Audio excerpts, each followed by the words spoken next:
சகோதரர் சுந்தராஜனை அவர்கள் தொடங்கிக்குமாறு கேட்டுக்கொள்கிறேன்.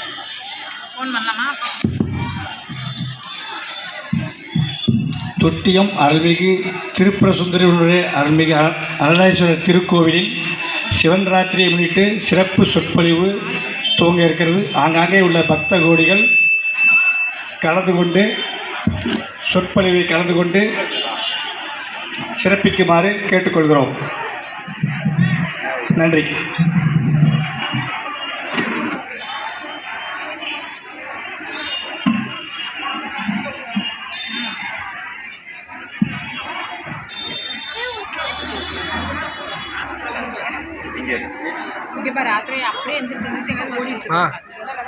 இன்றைய சிவன்ராத்திரியின் பெருமைகளை அன்பு சகோதரர் மு. ரவீந்திரன் அவர்கள் சிறந்த பக்தி சொற்பொழிவாளர், இந்த பகுதியைச் சேர்ந்தவர், ஆசிரியர், அவருடைய சொற்பொழிவை ஐயா அவர்கள் தொடங்கி வைக்குமாறு சிறப்பாக சொற்பொழிவாற்றுமாறு எங்களுடைய விழாக்குழுவின் சார்பாக அனுமதி கேட்டுக்கொள்கின்றோம்.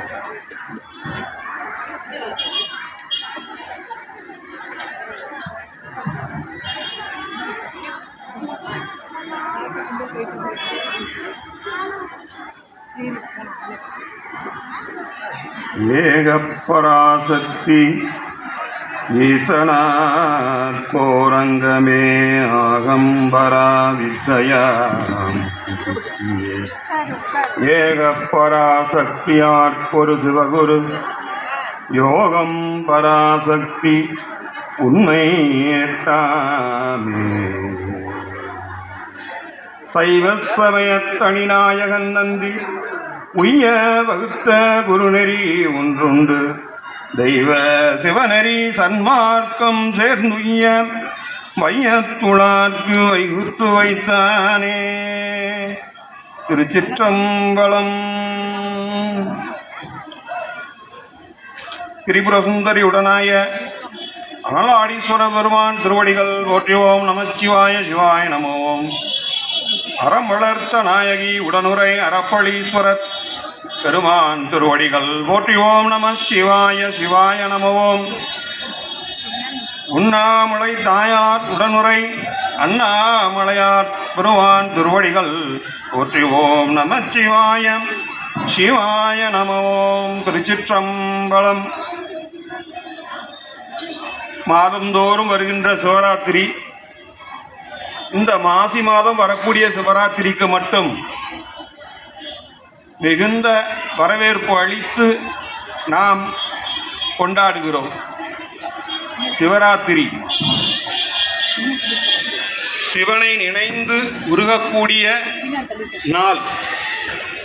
இந்த இரவு பொழுது முழுவதும் இந்த பிரபஞ்சம் முழுக்க சிவலிங்க வடிவமாக காட்சி தரும். இந்த பிரபஞ்சத்தில் நாமும் ஒருவனாக இருக்கிறோம் என்று நினைந்து சிவபெருமானை நினைந்து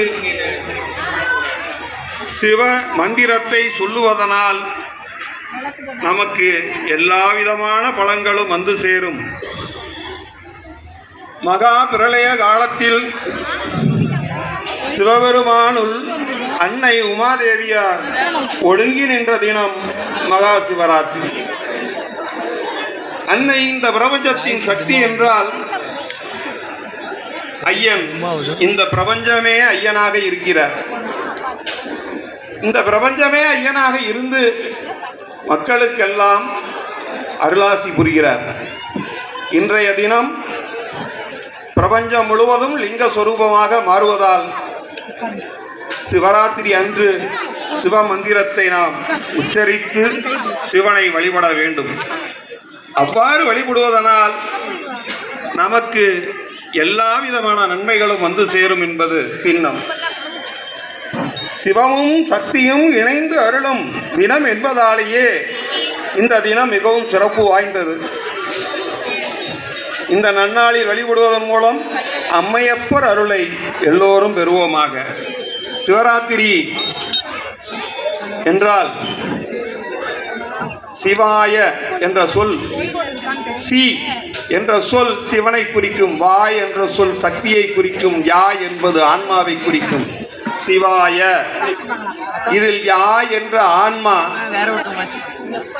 வா என்ற சக்தியினுள் ஒடுங்கும் பொழுது அம்பாளாகிய பராசக்தி சி என்ற சிவத்தினில் ஒடுங்குவாள். அன்றைய தினம் மகா சிவராத்திரி. இதனைதான் கொண்டாடும் பொழுது இரவு முழுக்க சிவபெருமானை நினைந்து சிவ மந்திரத்தை உச்சரிக்கும் பொழுது நமக்கு எல்லா விதமான பலன்களும் வந்து சேரும் என்பது சின்னம். இன்றைய தினத்தில் சிவனை நினைந்து கொண்டே இருப்பதற்காக அவரை பற்றிய செய்திகளை நாம் மனதில் ஆழமாக அசை போட வேண்டும். அவ்வாறு அசை போடும் பொழுது முதலில் சிவசின்னமான திருநீர். ஏன் திருநீருக்கு அவ்வளவு பெருமை?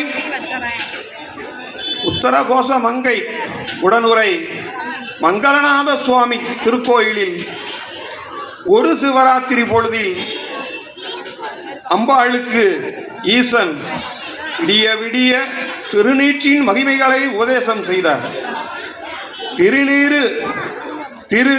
நீரு என்றால் சாம்பல்.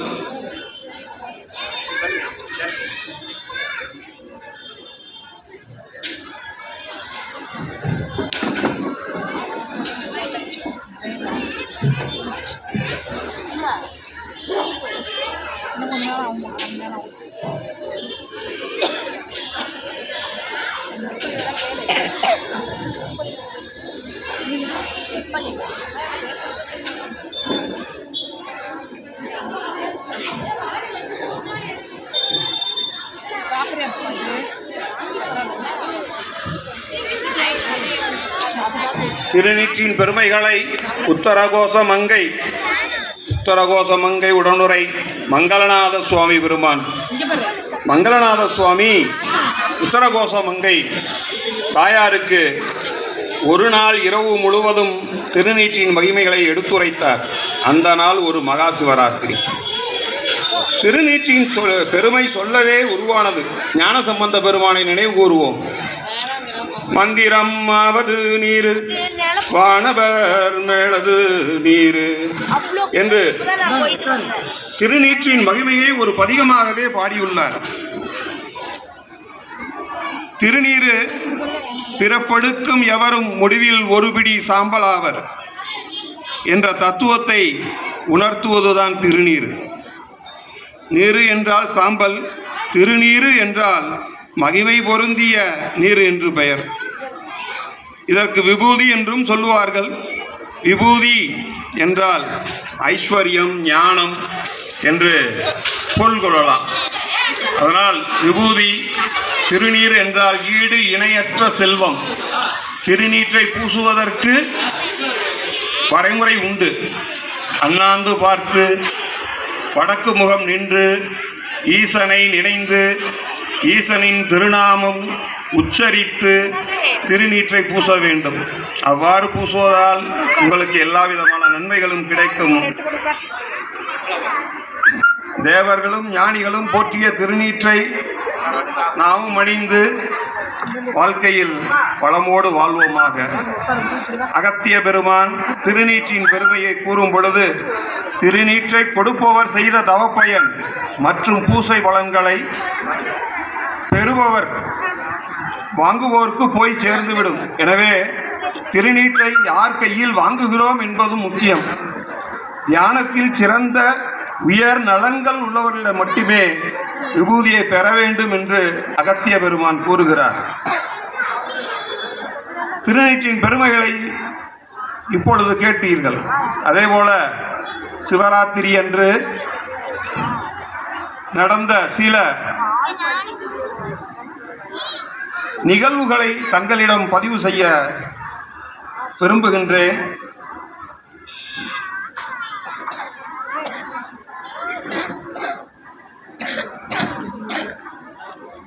உங்களுக்கு முதலில் சிதம்பரத்திலே அருகே உள்ள திருப்பெருந்துறை, அங்கே மாணிக்க வாசக பெருமான் அமர்ந்து இறைவனை சிந்தித்துக் கொண்டே இருக்கிறார். அப்பொழுது இறைவன் ஒரு அந்தணர் வேடத்திலே வந்து அவரிடம், அது என்று பார்த்தால் ஆனி மாதம் ஆயில்ய நட்சத்திரத்தில் மாணிக்கவாசக பெருமான் முன் வந்து, தாங்கள்தான் மாணிக்கவாசக பெருமானா என்று கேட்கும் பொழுது, அப்படித்தான் எல்லோரும் அழைக்கிறார்கள் என்று கூறுவார். நீங்கள் ஈசனை நோக்கி நிறைய பாடல்கள் பாடியிருக்கிறீர்களாமே என்று கேட்கும் பொழுது, ஆம் பாடியிருக்கிறேன் என்று கூறுகிறார். தாங்கள் பாட நான் எழுதிக் கொள்கிறேன் என்று கேட்கிறார். அவ்வாறு மாணிக்கவாசக பெருமான் பாட அழகிய தில்லை சிற்றம்பலமுடையான நடராஜ பெருமான் தன் கை வருந்த எழுதிய நூல் திருவாசகம். இந்த திருவாசகத்தில் 51 தலைப்புகள் உண்டு, 658 பாடல்கள் உண்டு. இதனை தன் கைவருந்த எழுதி சிதம்பரம் கோயிலில் கருவறையில் வைத்துவிட்டு சென்று விட்டார். மறுநாள் தீட்சிதர்கள் கோயிலை திறக்கும் பொழுது ஓலைச்சுவடிகள் நிறைந்து கிடக்கின்றன. அதை எடுத்து படித்து பார்க்கிறார்கள். கடைசியாக ஒரு வரி இருக்கிறது. கடைசி ஓலையில் மாணிக்கவாசக பெருமான் பாட அழகிய தில்லை சிற்றம்பலமுடையான் கையெழுத்து என்று இருக்கிறது. ஐயா இறைவனே, இப்படி கைவருந்த எழுதிய நூல் திருவாசகம்னு நீங்க எல்லாம் சொல்றீங்க, எல்லாரும் சொல்றாங்க திருவாசகம் முற்றோதல் நடக்குது.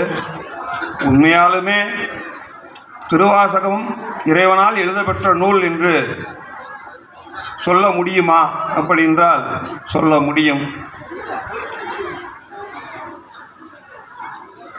இறைவனால் எழுதப்பெற்ற நூல் இன்று பாண்டிச்சேரி செட்டி தெருவில்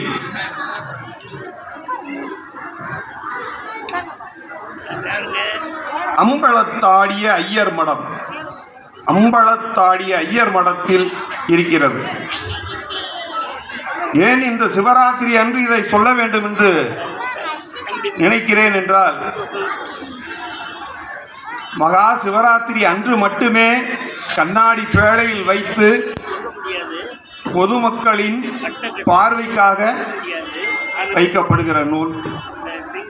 இன்று யாரெல்லாம் பாண்டிச்சேரி சென்று செட்டி தெருவில் இருக்கக்கூடிய அம்பலத்தாடிய ஐயர் மடத்திற்கு சென்றால் திருவாசக நூலின் பிரதி இல்லை, மூலத்தை பார்க்க முடியும். மூல நூல் அங்கே இறைவனால் எழுதப்பெற்ற நூல் அங்கே இருக்கும். இந்த சிவராத்திரி அன்று மட்டும் மக்களின் பார்வைக்காக ஒரே ஒரு நாள் வைக்கப்படுகிறது. இதுவும் சிவராத்திரியின் சிறப்பு.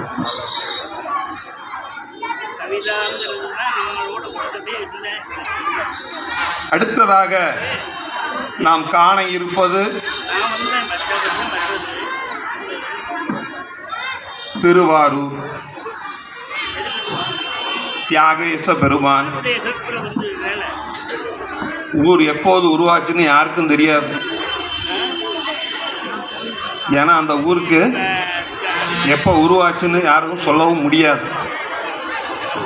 அங்கே ஒரு பிரளய காலத்தில் ஒரு வன்னி மரத்தடியில் ஒரு சிவலிங்கத்திற்கு ஒரு குரங்கு வில்வ மரத்தில் இருந்து ஒரு சிவராத்திரி அன்று விடிய விடிய வில்வ இலைகளை பறித்து லிங்க பூஜை செய்து கொண்டே இருந்தது.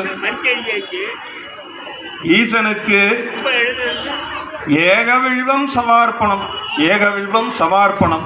வில்வம் வந்து இப்போ பூஜைக்கு போட்டால் நாளை காலையில் பூஜைக்கு பண்ணலாமான்னா பண்ணலாம். வில்வம் மட்டும் அப்படி ஒரு உயர்ந்த தலை.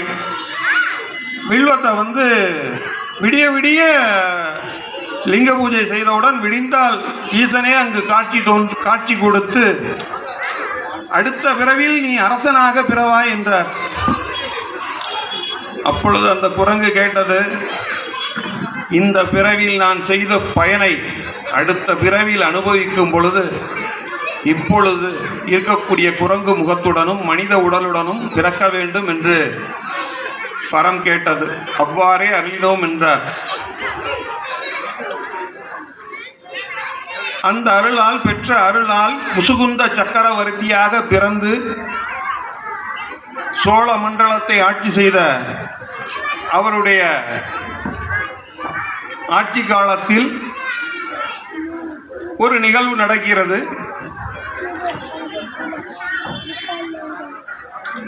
யாராலும் பெற முடியாத தியாகேசருடைய அந்த உருவத்தை மகாவிஷ்ணு தனது இதயத்திலே வைத்து பூஜை செய்து கொண்டிருந்தார். அதனை தேவேந்திரன் மகாவிஷ்ணுவிடமிருந்து பெற்று அவர் பூஜித்து வந்தார். முசுகுந்த சக்கரவர்த்தி தேவேந்திரனிடம் அதை யாசகமாக பெறும் பொழுது ஒரு தியாகேச மூர்த்தியை போல 6 தியாகேச மூர்த்திகளை பிரதி எடுத்து வைத்து விட்டார். மொத்தம் 7. எது வேண்டுமோ எடுத்துக்கொள் என்றார் தேவேந்திரன். முசுகுந்த சக்கரவர்த்திக்கோ என்னப்பா 7 இருக்கு, எதப்பா எடுத்துக்கிறது, ஒரு சிலை தான் நீ எடுத்துக்கணும், எடுத்துக்கோன்ட்டார். தேவேந்திரன் நிற்கிறார் பக்கத்தில். இவர் அப்படியே தியாக பெருமான்கிட்ட ஒவ்வொரு சிலைக்கிட்டேயா போகிறார். எதுவுமே காந்தமாக ஈர்க்கலை. அந்த மூல மூர்த்தியான தியாகேச மூர்த்தியிடம் சென்றவுடன் அவருக்கு ஒரு ஈர்ப்பு ஏற்படுகிறது. எனக்கு இந்த மூர்த்தியை கொடுத்து விடுங்கள் என்றார். அவர் சொன்னார், மீதி இருக்கும் 6ஐயும் நீங்களே எடுத்துக்கொண்டு சொல்லுங்கள் என்று விட்டார். அந்த மூர்த்தியை கொண்டு வந்துதான் திருவாரூரிலே பிரதிஷ்டை செய்து தியாகேசரை நாம் வழிபட்டு கொண்டிருக்கிறோம். ஆரூரா தொண்டீசா என்று நாம் வழிபடும் திருவாரூர் பிறப்பெடுக்க முக்தி. திருவாரூர் தெருக்களிலே சுந்தரமூர்த்தி நாயனாருக்காக இறைவன் நிறைய அற்புதங்களை செய்த ஊர். இந்த சிவராத்திரி அன்று அதனை நாம் நினைவு கூர்கின்றோம். அந்த தியாகேச மூர்த்தியை அங்கே பிரதிஷ்டை செய்துவிட்டு மீதி 6ஐயும் திருக்கோளிலி கோள்களால் எந்த இடைஞ்சலும் வராது. திருக்கோளிலி இன்று அண்ணனுக்கெல்லாம் தெரியும், திருக்குவளைன்னு சொன்னாதான் தெரியும். அந்த ஊரில் இருக்கக்கூடிய திருக்கோளிலி அங்கே ஒரு மூர்த்தியும், திருநள்ளாறு, திருவாய்மூர், திருக்காராயில், திருநாகை காரோணம், திருமறைக்காடு, இந்த 7ம் சப்தவிட தடங்கள்னு சொல்றது. இங்க எல்லாமே வந்து சேத்திரம், இந்த சப்தவிடங்க சேத்திரம்னு சொல்லுவாங்க. இந்த 7 ஊரையும் தரிசிக்கிறது ரொம்ப விசேஷம். ஏன்னா மனிதனால் ஒளியால் செதுக்கப்படாத மூர்த்தி உள்ள இடம் இந்த 7 இடமும் ஒளியால் செதுக்கப்படாத இறைவனால் பிரதிஷ்டை செய்யப்பட்ட இடம். மூர்த்தி வந்து யாராலையும் செய்யலை, மனிதனால் செய்யப்பட்டது அல்ல. புரியல. இதனைத் தொடர்ந்து நாம் காண இருப்பது திருவண்ணாமலை. திருவண்ணாமலை ஞானிகளை வா என்று அழைக்கும் மலை அண்ணாமலை. ஞானிகள் எங்கே பிறந்தாலும் அண்ணாமலையார் ஈர்த்து கொள்வார். வடநாட்டிலே இருந்த ராம் சுரத்குமாரை அண்ணாமலை ஈர்த்தது. குடியாத்தத்தில் பிறந்த சேஷாத்ரி சுவாமிகள், தங்கக்கை சேஷாத்ரி என்று அழைப்பார்கள், பைத்தியம் சுவாமி என்றும் அவரை அழைப்பார்கள். அவரை ஈர்த்ததும் அண்ணாமலை. மதுரையிலே நான் யார் என்ற கேள்வியோடு கிளம்பிய வெங்கட்ராமன் என்கிற ரமண பகவான் அண்ணாமலை வந்தார். இவ்வாறு ஞானிகளை வா என்று அழைக்கும் மலையை பற்றியும் அங்கே நடந்த சில அற்புத நிகழ்வுகளையும் தங்களிடம் கூற இந்த சிவராத்திரி புரியல. உங்களுக்கு சிவனை முழுமையாக அனுபவிக்கவும் ஏதுவாக இருக்கும். வெங்கட்ராமனாக பிறந்த ரமண பகவான் நேராக திருவண்ணாமலையிலே வந்து தனது உடைகளை எல்லாம் கலற்றிவிட்டு கோமணம் மட்டும் போதும் அப்படின்னு தரிச்சிட்டு குளத்தில் எல்லாத்தையும் தூக்கி எறிஞ்சிட்டு அண்ணாமலையை கிரிவலம் வந்து கிரிவலத்தை முடித்துவிட்டு நேராக உள்ளே சென்றார். உள்ளே சென்று அண்ணாமலையாரை வணங்கி உண்ணாமுலை தாயாரையும் வணங்கி அருகே இருந்த பாதாள லிங்கத்தில் சென்று ஆழ்ந்த தியானத்தில் அமர்ந்த ரமண பகவான் ஆழ்ந்த தியானத்தில் இருக்கும் பொழுது அவரது தொடைகளை நட்டுவாக்காளிகளும் தேள்களும் கொட்டி தொடையெல்லாம்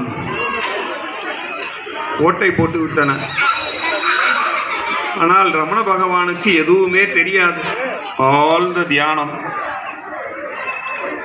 தியானத்தில் அவர் இருக்கும் பொழுது சேஷாத்ரி சுவாமிகள் நேராக அங்கு வந்தார். அவருடன் அண்ணாமலை என்கிற ஒரு நபர் வந்தார். உள்ளே பாதாள லிங்கத்திலே சின்ன சாமி இருக்காருப்பா, அந்த சாமியெல்லாம் தூக்கிட்டு வாங்கப்பானாரு. தூக்கிட்டு வாங்கன்னு சொல்லி தூக்கிட்டு வந்து பார்த்தா உடலில் எல்லாம் இருக்குது. அவர் ஆழ்ந்த தியானத்திலேயே இருக்கிறார். திருவண்ணாமலையிலேயே குன்றக்குடி மடத்துடைய கிளை மடம் அங்கே ஒன்று இருக்கிறது. ரமண பகவானை அங்கே கொண்டு சென்று தயிர் சாதமெல்லாம் சாற்றி 2 தயிர் சாதமெல்லாம் ஊட்டி அவருக்கு ஒரு 2-3 நாட்கள் கழித்து சுய நினைவுக்கு வந்து அவருடைய தியானத்தில் இருந்து மீண்டு வருகிறார். வந்தவுடன் குன்றக்குடி மடத்தில் மதிய உணவு பரிமாறும் பொழுது முதலில் வெளியூர்காரர்களுக்கு தான் உணவு. ஃபஸ்ட்டு பேட்ச் வெளியூர்காரங்களுக்கு முதல் பந்தி, 2வது பந்தி உள்ளூர்காரர்களுக்கு, 3வது பந்தி சன்னியாசிகளுக்கு. ரமண பகவான் நான் சன்னியாசி, 3வது பந்திக்கு தான் போவேன், 3rd பேட்ச் போக மாட்டேன் அப்படின்ட்டார். அவ்வாறு அவர் உணவருந்தி அங்கே இருக்கும் பொழுது நூலகத்திலே பெரிய புராணத்தில் திருச்சுழியை சுட்டி காட்டி திருச்சுழியிலே அவர் பிறந்த ஊர் என்று காட்டினார். திருச்சுழி ஒரு பெருமை. திருச்சுழி சுந்தரமூர்த்தி சுவாமிகளுக்கு இறைவன் காட்சி கொடுத்து காளை வாகனத்துடன் காட்சி கொடுத்து காணப்பேர் காளையார் கோவில் என்று அருளினார். அங்கே இருந்து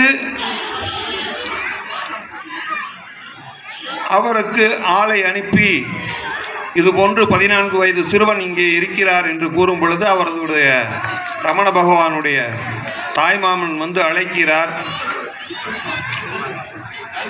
என்னால் வர இயலாது என்று கூறிவிட்டார். அடுத்ததாக அவரது தாயார் வந்தார். வேண்டுமானால் நீயும் என்னோடு இருந்து கொள் அம்மா என்றார்.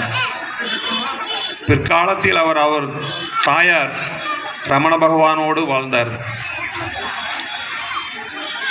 ரமண பகவான் சிவராத்திரி அன்று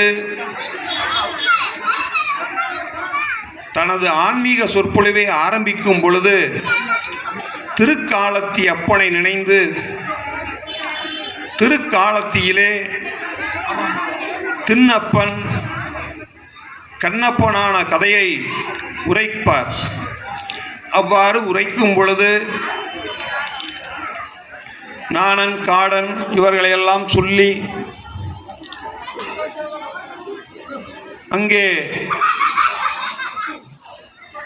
திண்ணன் எவ்வாறு பன்றி வேட்டைக்கு சென்று பன்றி கறியை சுவைத்து இறைவனுக்கு படைத்தார். மலை அது குடுமித்தேவர் மலை படைத்தார். அங்கே இருந்த அர்ச்சகர் மறுநாள் வருவதும் அவர் ஒரு குச்சியை எடுத்து ஒதுக்கிவிட்டு அந்த பொன்முகலி ஆற்றில் குளித்து மீண்டும் நீரை சுமந்து கொண்டு வந்து இறைவனுக்கு குளிப்பாட்டி அவர் அபிஷேகம் செய்து கொண்டு இருவருக்குமான கண்ணாமூச்சி விளையாட்டு தொடர்ந்து கொண்டே இருக்கும் பொழுது ஒரு நாள் இறைவன் அர்ச்சகரின் கனவில் சென்று, நாளை திண்ணப்பனின் அன்பை கண்கூடாக காண்பாய் என்று கூறினார். மறுநாள் மறைந்திருந்து அர்ச்சகர் பார்க்கிறார். திண்ணப்பன் வேகமாக வந்து கங்கை நீரை விட சுவையான நீர்.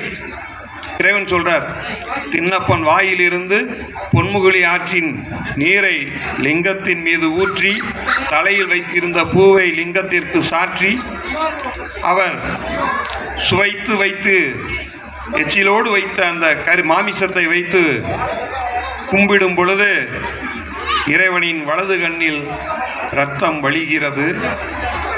திண்ணப்பனுக்கு ஏதோ நடந்து விட்டது என்று அவர் மலைகளில் இருந்த மூலிகளை எல்லாம் கொண்டு வந்து சாத்துகிறார். இரத்தம் வடிவது நிற்கவில்லை.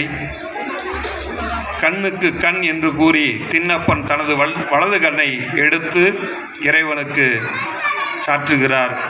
இரத்தம் வடிவது நின்று விட்டது. தொடர்ச்சியாக இரண்டாவது இடது கண்ணிலும் இரத்தம் வடிகிறது. திண்ணப்பன் யோசித்தான், எப்படி நாம் இரண்டாவது கண்ணை எடுத்தால், இடக்கண்ணை எடுத்து விட்டால் நமக்கு எப்படி அப்புவது? திண்ணன் செருப்பு காலோடு இடது காலை தூக்கி இறைவனின் நெற்றியில் வைத்து தனது கண்ணை நோண்டி எடுத்து சாத்த செல்லும் பொழுது இறைவன் கையை பிடித்து கொண்டார். நில்லு கண்ணப்ப, நில்லு கண்ணப்ப என்று இறைவன் நிறுத்தினார். இதனை ரமண பகவான் சொல்லும் பொழுது அவர் கண்களில் நீர் ததும்பும், ஆறாக பெருக்கெடுக்கும். ரமண பகவான் முழுமையாக சிவனை நினைந்து இதோடு நிறுத்தி அவர் அப்படியே ஆழ்ந்த தியானத்திற்கு சென்று விடுவார். ஒவ்வொரு சிவராத்திரியிலும் ரமண பகவான் இதை செய்தார். அவருடைய பக்தர்களுக்கு சிவ நாமங்களை இரவு முழுவதும் உச்சரியுங்கள், உங்கள் வாழ்க்கை சிறப்பாகும் என்று கூறினார். அதுபோல கண்ணப்ப நாயனாரின் வரலாறை கேட்டு நாமும் இரவு முழுவதும் சிவ நாமத்தை உச்சரித்து சிவனின் அருளை பெறுவோமாக என்று கூறுகிறேன். அடுத்ததாக நாம் காண இருப்பது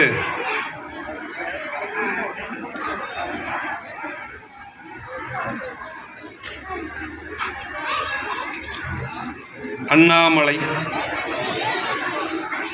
ஜோதி வடிவான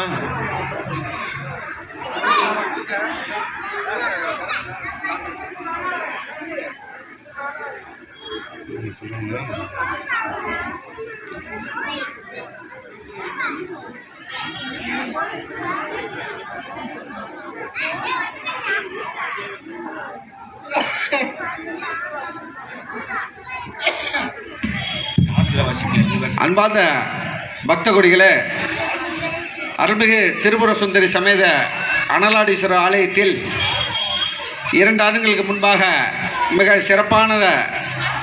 சிறப்பாக நடைபெற்று குடமுழுக்கு விழா நடைபெற்றது. அதனைத் தொடர்ந்து வருடம் மிக பிரம்மாண்டமான முறையில் சிவராத்திரி விழா மிக சீரும் சிறப்புமாக தொடர்ந்து நடந்து கொண்டிருக்கிறது.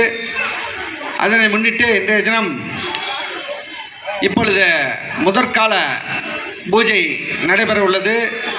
அதனைத் தொடர்ந்து 8 மணிக்கு மேல் 2ஆம் கால பூஜையும், நள்ளிரவு 12 மணிக்கு மேல் 3ஆம் கால பூஜையும், அதிகாலை 4 மணிக்கு மேல் 4வது கால பூஜையும் நடைபெற்று ஒவ்வொரு காலத்திற்கும் சுவாமிக்கு சிறப்பு அபிஷேகங்கள் ஆராதனைகளாக நடைபெறும். அதனைத் தொடர்ந்து மகாதேவருடன் நடைபெற்று இறைவனோட அருட்பிரசாதம் ஒவ்வொரு கால பூஜைக்கும் வழங்கப்பட உள்ளது. ஆகையால் பக்த கோடிகளரும் இந்த 4 கால பூஜையிலும் கலந்து கொண்டு எல்லாம் வல்ல பரம்பொருள் பரமேஸ்வரன் திருவருள் பெறுமாறு விழா கமிட்டி சார்பாக அன்போடு கேட்டுக்கொள்ளப்படுகிறது. இப்பொழுது சிறப்பு சொற்பொழிவு நடந்து கொண்டிருக்கிறது. அனைவரும் அமைதி காத்திருந்து இந்த நிகழ்ச்சியை சிறப்பித்து தருமாறு அன்போடு திருக்கோயில் நிர்வாகத்தின் சார்பாக கேட்டுக்கொள்ளப்படுகிறது. நன்றி, வணக்கம். அண்ணாமலை ஜோதி வடிவாய் நின்ற மலை. அண்ணாமலையில் ஒரு சிவராத்திரி அன்று திருமால் செல்வத்துக்கெல்லாம் அதிபதி, கல்விக்கு அதிபதி பிரம்மா இருவரும் இறைவனின் திருமுடியையும் திருவடியையும் காண வேண்டும் என்று தேடிய நாள் ஒரு சிவராத்திரி. இறைவன் தீப்பிழம்பாய் ஜோதி வடிவாய் காட்சி கொடுக்கிறார். திருமால் பன்றி அவதாரம் எடுத்து பூமிக்கடியில் சென்று திருவடியை காண்கிறேன் என்று சென்றார். பிரம்மா அன்னப்பறவையாக மாறி மேலே சென்று கொண்டே இருந்தார். அவரால் காண முடியவில்லை. ஈசனின் தலையில் இருந்த தாளம்பூ கீழே விழுந்து கொண்டே இருந்தது. அதனிடம் கேட்டார், இன்னும் எவ்வளவு தூரம் செல்ல வேண்டும் என்றார். நான் பல கோடி வருடங்கள் கடந்து வந்தேன் என்று சொல்கிறார். அப்பொழுது பிரம்மா தாளம்பூவை பொய்சாட்சி சொல்ல அழைக்கிறார். அவ்வாறு அழைத்ததன் காரணமாக தாளம்பூவும் பொய்சாட்சி சொல்ல ஒத்துக்கொண்டது. கீழே வந்து இறைவனின் திருமுடியை, ஈசனின் திருமுடியை கண்டேன் என்று கூறுகிறார். அப்பொழுது ஈசன் சாட்சி என்று கேட்கவில்லை. தாளம்பூ சாட்சி சொன்னது. இனி எக்காலத்திலும் சிவபூஜையில் தாளம்பூவுக்கு இடமில்லை என்று சபித்தார் இறைவன். பிரம்மாவுக்கு கோயில் இல்லை என்று சாபம் கொடுத்து விட்டார். கல்வி கற்றவனுக்கு செருக்கு வரக்கூடாது.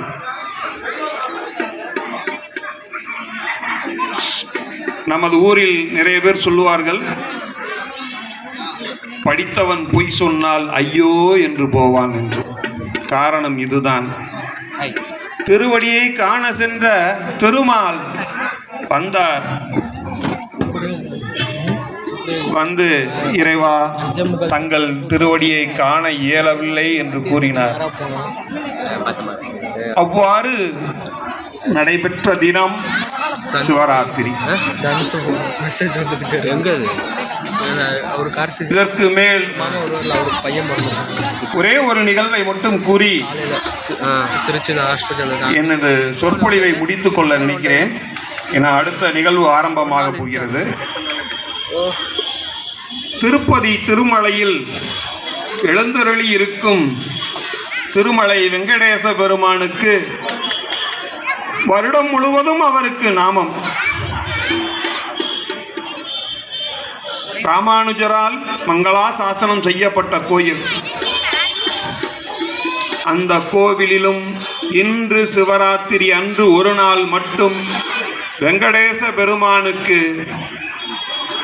வைரங்களால் பதிக்கப்பட்ட பட்டை நாமம் அவருக்கு தருவித்து இன்று உலா வருவார். சிவராத்திரி அன்று இந்த நிகழ்வு நடைபெறும். மூலவருக்கும் உற்சவருக்கும் இன்று பட்டை அணிந்துதான் இருப்பார்கள். சிவராத்திரி அன்று இந்த நிகழ்வு ஏன் நடக்கிறது என்று எல்லோரும் கேட்கலாம், சிந்திக்கலாம். காரணம் வேறு ஒன்றும் அல்ல. மகாலய பிரளய காலங்கள் என்று வரும்பொழுது ஈசனாகிய சிவனை நினைந்து நாம் உருகும் பொழுது சிவாய என்ற சிவாய நம நம நீங்கிவிட்டு சிவாய என்ற எழுத்தில் சி என்ற சிவனையும் வா என்ற சக்தியையும் யா என்ற நமது ஆன்மாவும் இருக்கக்கூடிய அந்த சிவாய என்பதில் யா வா என்ற பராசக்தியினுள் அடங்கும், ஒடுங்கும். அவ்வாறு ஒடுங்கிய பின் சக்தி சிவனுள் ஒடுங்கும். இவ்வாறு ஒடுங்கிய பின் ஒன்றாக நிற்பார் சிவபெருமான். அந்த நாளும் மகா சிவராத்திரி அன்றுதான். மாதந்தோறும் வரக்கூடிய சிவராத்திரிகளில் மாசி மாத சிவராத்திரிக்கு விசேஷம். நாம் இவ்வளவு நேரம் சிவபெருமானின் நிகழ்வுகளை கண்டு தரிசித்தோம். அண்ணாமலைக்கு செல்லாமலே உண்ணாமலை தாயார் உடனுரை அண்ணாமலையாரையும் தியாகேச பெருமானையும் உத்தரகோச மங்கை உடனுரை மங்களநாத சுவாமியையும் நாம் நினைந்து இங்கே சிவராத்திரி அன்று நினைந்த நமது நினைவுகள் இங்கே இருந்து வீடுகளுக்கு சென்றாலும் உள்ளத்தில் ஒலிக்கட்டும். அவ்வாறு ஒலித்தால் அவர்கள் இன்று சிவராத்திரி அன்று வழிபட்ட முழு பலனையும் பெறுவார்கள். இதுதான் சிவராத்திரியின் பெருமை. சிவம் சி என்ற மந்திரம் உயர்ந்த மந்திரம். திருமூலர் கூறுகிறார், இதனை நாய் ஓட்டும் மந்திரம் என்று சொல்லுவார். சி அப்படிமோ. சி என்பது சிவத்தை மட்டுமே குறிக்கும். உலகம் ஒடுங்கும் பொழுது சிவம் மட்டுமே இருக்கும். இந்த சிவத்தை வணங்கி சிவராத்திரி பொழுதில் இதனை கேட்டுக்கொண்ட கருத்துக்களை எல்லாம் கேட்டுக்கொண்டு இருக்கின்ற பக்தர்களுக்கும் சிவனடியார்களுக்கும்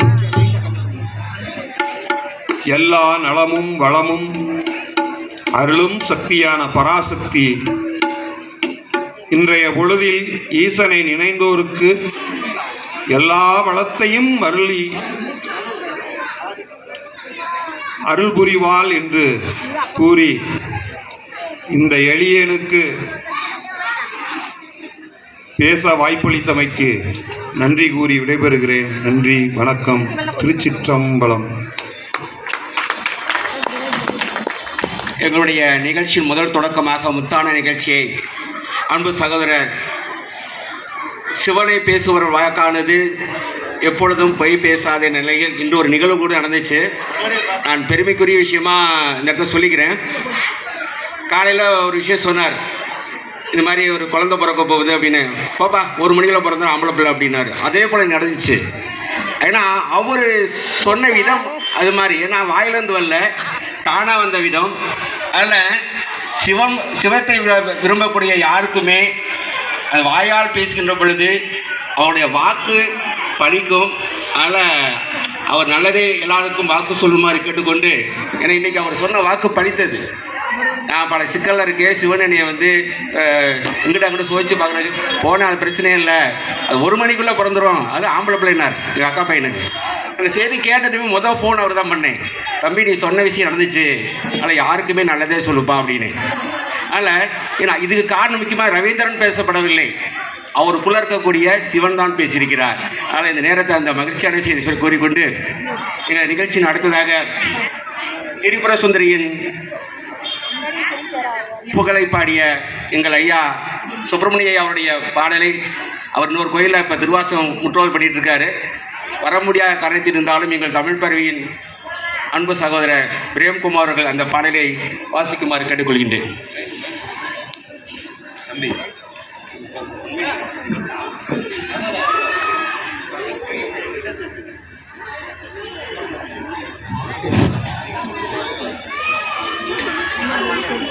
அவங்க அம்மா வச்சிருப்பாங்க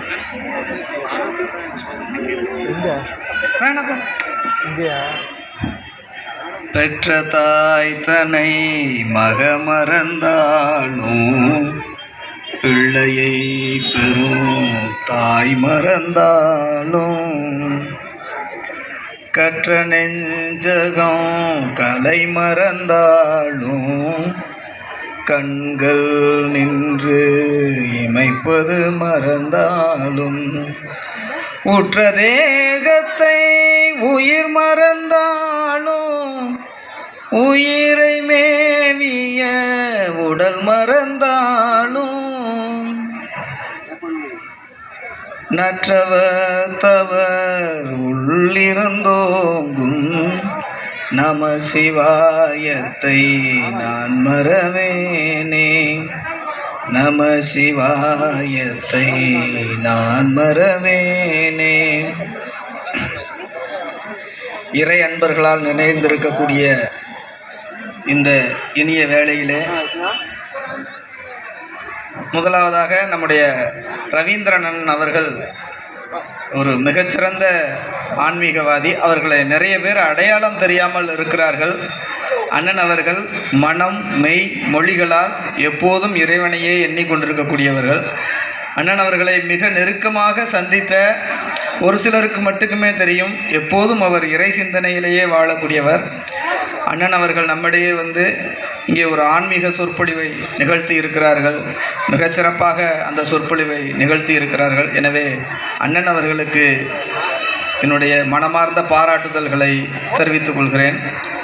இந்த பதிகமானது இரா சுப்பிரமணியன் ஐயா ஏலூர்பட்டி முதுகலை தமிழாசிரியர் அவர்கள் எழுதிய பதிகம். அது அவர் வாசிக்க கால அவகாசம் இல்லாமல் வேறொரு பணிக்காக இறைப்பணிக்காக சென்றிருக்கிற காரணத்தினாலே என்னை வாசிக்க சொல்லியிருக்கிறார்கள். அன்னார் அவர்களுக்கு என்னுடைய நன்றிகளை தெரிவித்துக் கொண்டு பதிகத்திற்குள்ளே செல்கிறேன். உலகெல்லாம் ஒளிர் நிறை ஒன்பொருளே உணர்வறிய அழகிலா ஒன்றே ஆனந்த கனியே அருட்கடலே குளமெல்லாம் தலைக்க கூடி நின்றேத்தும் குணமுடையார் உளவி வந்தேத்த உமையே உனை நீ உணர்த்து அம்மே. இது ஒரு அந்தாதி பாடல். அந்தாதி என்றால் உங்களுக்கு தெரியும். ஒரு அந்தாதி என்பது ஒரு செய்யுளினுடைய கடைசி வரியோ கடைசி வார்த்தையோ அல்லது கடைசி எழுத்தையோ அடுத்த பாடலினுடைய முதல் வரியாக வைத்து பாடுவது அந்தாதி என்று சொல்லுவார்கள். தமிழிலே மிகச் சிரமமான ஒன்று.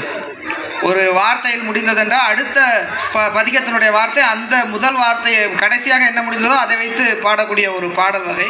அதை அந்தாதி என்று சொல்வார்கள். படிக்கின்ற மாணவர்களுக்கு தெரியும். சிற்றிலக்கிய வகைகளில் அந்தாதி என்பதும் ஒன்று. அந்த வகையிலே இப்போ அம்மே என்று முடித்த அந்த வரியினுடைய தொடக்கமாக அடுத்த இதில் வரக்கூடிய எல்லாமே ஈற்றடியில் வரக்கூடிய கடைசி ஈற்று வார்த்தையை முதல் வார்த்தையாக வைத்து எழுதப்பட்டது.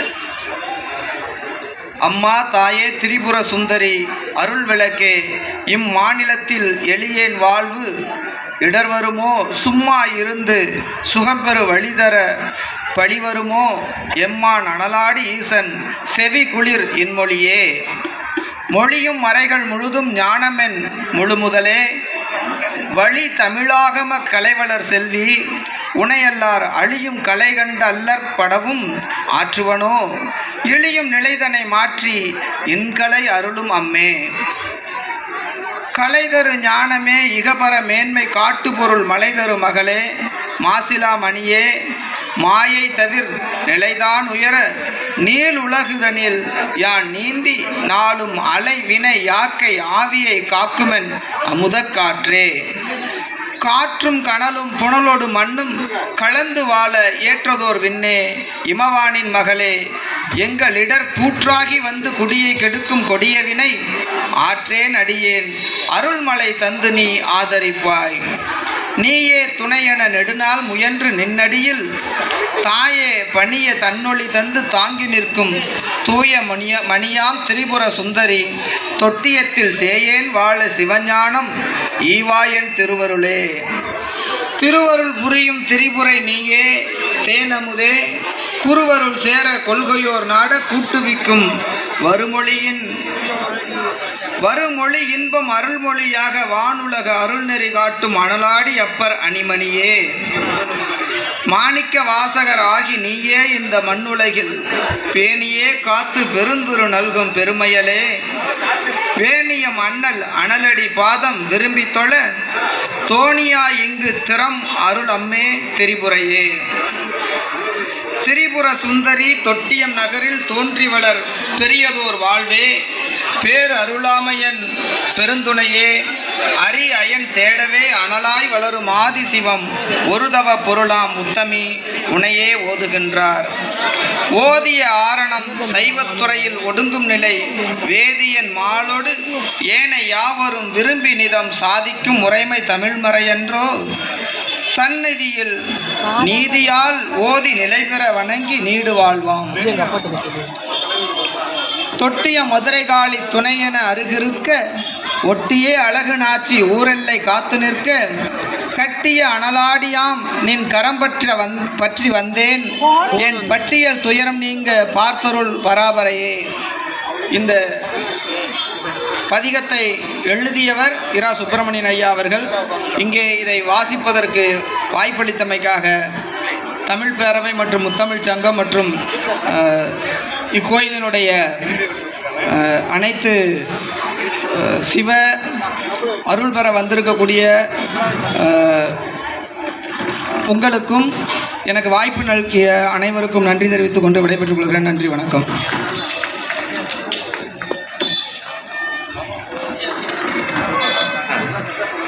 எங்கள் ஐயா பெரியசாமி அவர்கள்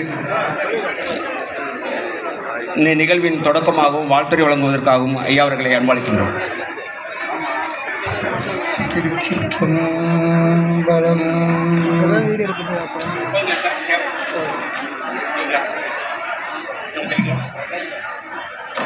கருவாய் கிடந்து உன் கடலே நினையும் கருத்துடையேன்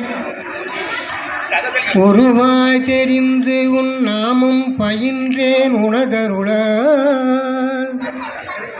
திருவாய் ஒழிய சிவாய நமவென்று நீரணிந்தேன் தருவாய் சிவகதினி பாதிரி புலியூரனே.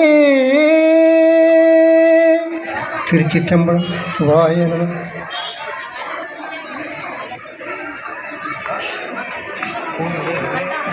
அடுத்ததாக அன்பு சகோதரர் சண்முகன் அவர்களை வாழ்த்துறை கேட்டுக்கொள்கிறேன்.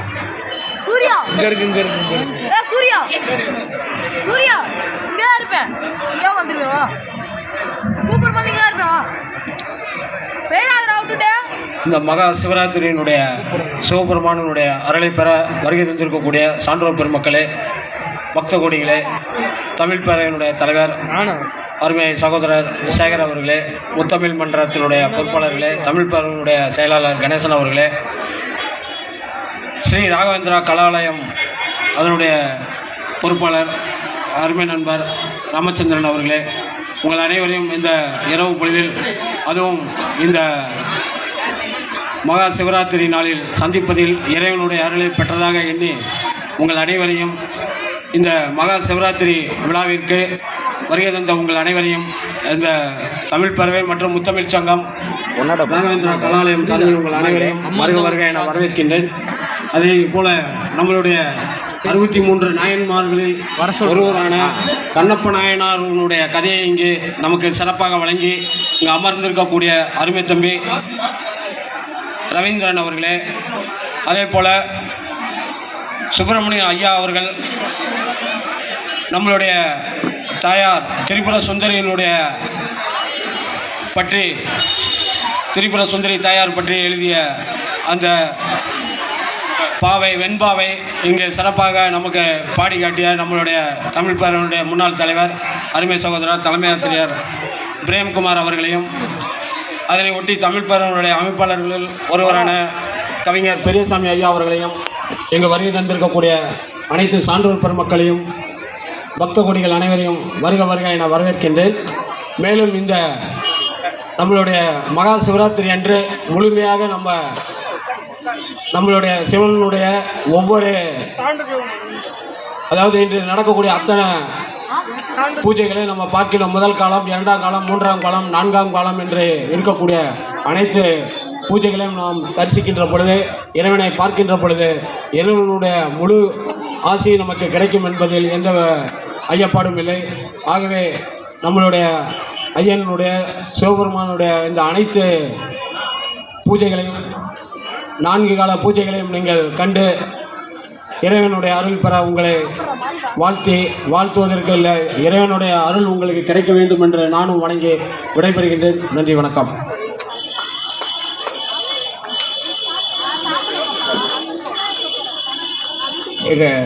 எங்களுடைய இசை நிகழ்ச்சியானதை இப்பொழுது தொடங்க உள்ளோம். இந்த விழாவிற்கு வருகை தந்து பக்தி சொற்பில் பேசிய ஐயா ரவீந்திரன் ஐயா அவர்களுக்கு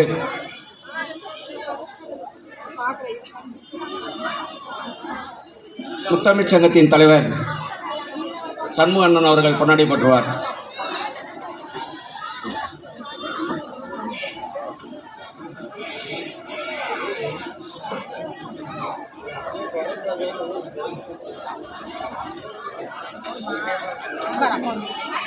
அடுத்ததாக எங்கள் அழைப்புக்கு இணைய வருகை புரிந்திருக்கும் எங்கள் விழாவின் சிறப்பு விருந்தினராகவும் நாமக்கல் சட்டமன்ற தொகுதியின் சட்டமன்ற உறுப்பினருடைய இல்லத்தரசி அவர்கள் இந்திராணி அம்மையார் வந்திருக்கிறார்கள்.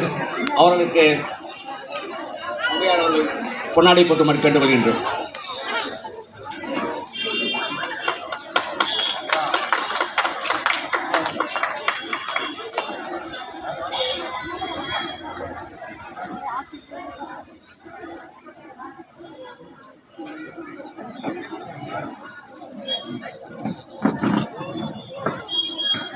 ஈழிசை நாடகம் என்ற முத்தமிழையும் இந்த இடத்தில் நாங்கள் கொடுப்பதாக இருந்தோம். இயல் முடிந்துவிட்டது.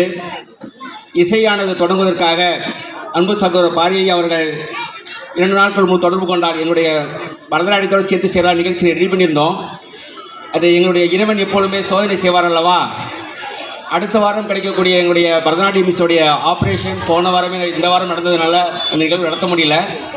இருந்தாலும் ஈழம் இசையும் நாங்கள் செய்வதற்காக இப்போ இசையோட நிகழ்ச்சியை எங்களுக்கு நடத்தி சென்ற அன்பு சகோதரர் பாரி அவர்களுக்கு முத்தமிழ் சங்கத்தின் துணைத் தலைவர் அசோக்குமார் அவர்கள் பொன்னாடை போத்துவார்.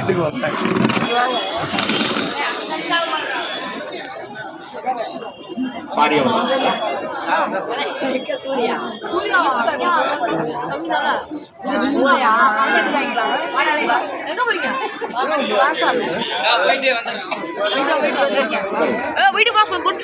அடுத்ததாக கீபோர்டு மாஸ்டர் ரூபன் மணப்பாறையில் வருகிறார். அவருக்கு பொன்னாடை போத்துவதற்கு தமிழ் பறவையின் தலைவர் இளா சேகர் ஐயா அவர்களை அனுப்பளிக்கின்றோம்.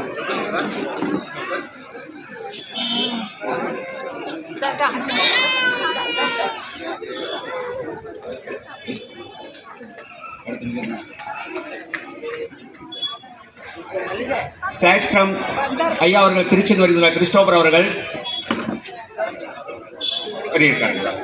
மூர்த்தி அவர்களுக்கு பாபு அவர்கள் பொன்னாடை போட்டு அன்புக்கு முத்தமிழ் சங்கத்தின் பொருளாளர் பாபு அவர்களை பொன்னாடை போட்டு அன்பளிக்கின்றோம்.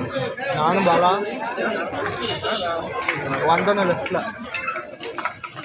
எங்கள் தமிழ் பறவையின் அமைப்பாளர், செயலாளர் பல்வேறு பொறுப்புகளை எடுத்துக்கொண்டு முத்தமிழ் சங்கத்தின் இணைச் செயலாளருக்கும் எங்கள் ஐயா பல்வேறு உடல்நிலை சரியில்லை என்றாலும் இந்த நிகழ்வு வருகை புரிந்திருக்கும் பெரியசாமி அவர்களுக்கு தமிழ் பறவையின் செயலாளர் கணேசன் அவர்கள் பொன்னாடை போற்றுவார்.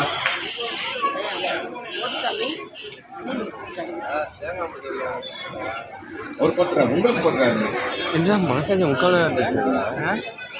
மனசாட்சி முக்கால் தான் இருக்குது.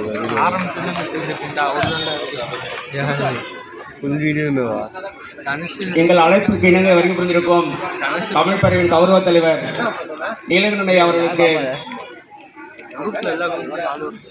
முத்தமிழ் சங்கத்தின் தலைவர் அவர்கள் பொன்னாடை போற்றுவார்.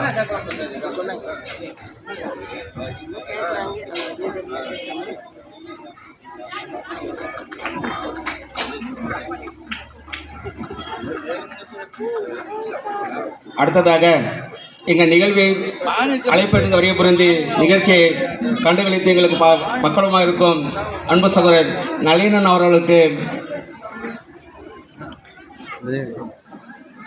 என்ஜினியர் நல்லியண்ணன் அவர்களுக்கு முத்தமிழ் சங்கத்தினுடைய செயலாளர் ராமச்சந்திரன் அவர்கள் பொன்னடை போற்றுவார். பட்ஜெட்டா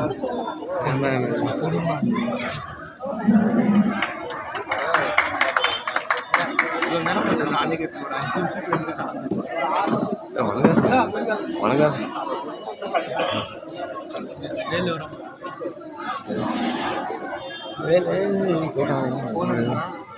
அதான் அடிச்சேன்.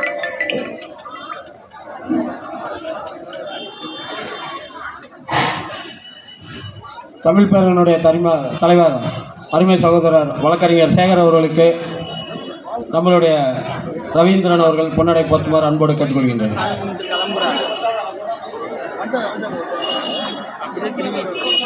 வந்து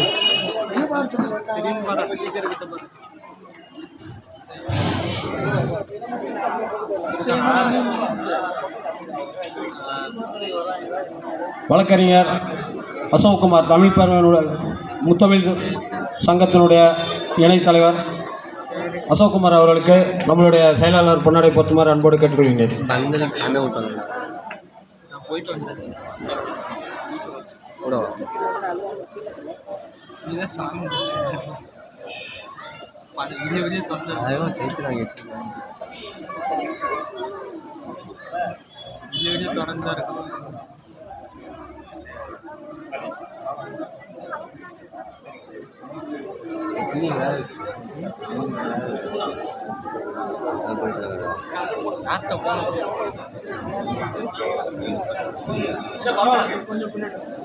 அங்கிட்டு போயிடலாம்.